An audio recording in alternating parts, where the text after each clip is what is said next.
Assalamu alaikum wa rahmatullahi ta'ala barakatuh.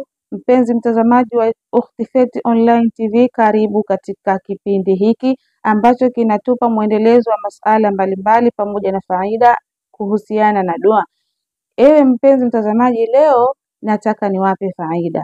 Faida yenyewe nataka tujuzane siri. Siri hii inatoka katika Qur'ani, na Qur'ani ni mwongozo kwetu sisi wanadamu.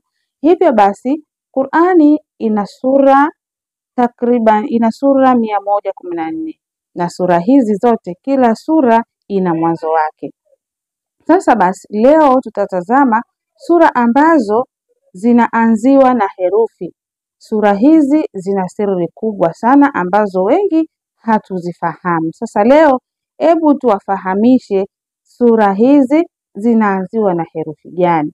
Kuna sura zinaanziwa na herufi, kuna alif, kuna lam, alif, lam, mim, nun, ye, swad, he. Hizi zote ni sura ambazo zinaanziwa na herufi, ambazo herufi hizi zina siri kubwa, zimebeba siri kubwa. Mpenzi mtazamaji, kama hujafahamu basi leo naomba nikufahamishe. Na sura ambayo leo tutaziangazia ambazo zimebeba siri kubwa katika maisha ya mwanadamu ni sura ambayo inaanziwa na herufi wao. Herufi wao, ukiona sura yoyote inaanziwa na herufi wao, basi jua sura hizi ni sura ambazo zina siri, ni sura ambazo zina kitu kimebeba kikubwa mno. Kwa mfano, mtu akisema wallahi, wabillahi, watallahi, yote tuna kina kimeanzia kwenye wao. Sasa basi hivyo sura hizi zimebeba kitu kikubwa, zimebeba siri kubwa. Zimebeba siri kubwa katika nini? Kwanza kabisa sura hizi, kama endapo wewe una maradhi au una mgonjwa, basi kupitia sura hizi mgonjwa wako atapata shufaa. Lakini kingine sura hizi endapo labda una mambo ambayo ni mazito, ambayo una mazonge, basi mambo ambayo kwako hayakwendi kila ukifanya, basi kwa uwezo wa Mwenyezi Mungu kupitia sura hizi mambo yako yatafunguka. Lakini pia sura hizi kwa mtu ambaye anataka madaraka, anagombania uongozi, anagombana kwa ajili ya uongozi, kwa ajili ya cheo, kupitia sura hizi atafanikiwa na cheo atakipata. Sasa je, tunazisoma vipi na je, tunazijua hizi sura? Sura hizi mfano, kuna sura ambazo zinaanziwa na wao ambazo ni pamoja na wal asr, lakini sura ya pili ni was-samai dhatil buruj. Sura ya tatu ni watini wazaituni, wal fajr, was-samai wat-tariq, wal laili wan naziati, wash-shamsu wadhuhaha, wan najm wat-turi, wailul likulli humazatin lumaza, wal adiyati wadhuha, wailul lilmutaffifina, wal mursalati waswaffat swaffa. Sura hizi zipo 16 nilipozitaja hapa.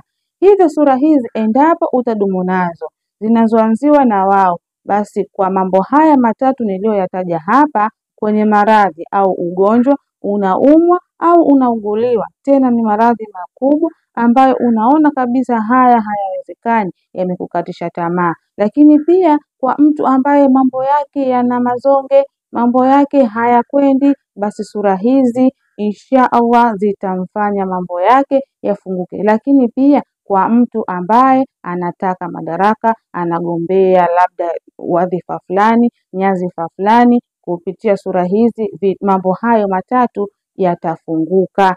Kwenye maradhi Mwenyezi Mungu atakuponesha, lakini pia kwenye majambo yako ambayo hayakwendi yatafunguka. Lakini pia endapo unataka cheo hicho utakipata, madaraka hayo utayapata.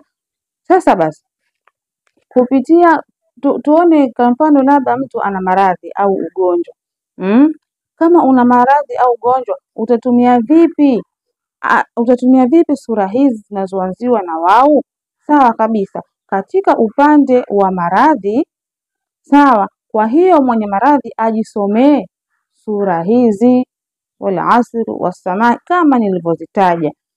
Sura hizi utazisoma katika witri, na ni vizuri zaidi sura hizi wakati unamsomea mgonjwa au wakati unajisomea wewe mwenyewe, huna budi kuweka nia. Lakini pia sura hizi utasoma, hizi sura zote 16 utazisoma kwa idadi ya witri. Utatafuta, ni vyema au ni vizuri zaidi ukatumia maji hayo yakawa ni ya mvua.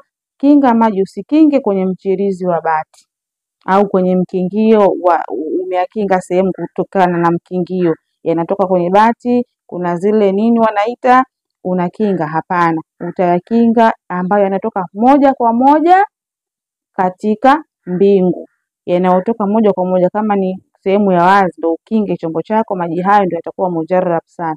Utayasomea sura hizi zote 16 kwa idadi ya witri, mara 3, mara 9, mara 7, mara 11. Baada ya hapo utazisomea kwa muda wa siku 7, kwa muda wa siku 7. Insha Allah, kwa uwezo wa Mwenyezi Mungu, majambo yako yatafunguka na wepesi utauona. Billahi tawfiq. Assalamu alaikum wa rahmatullahi wa barakatuh.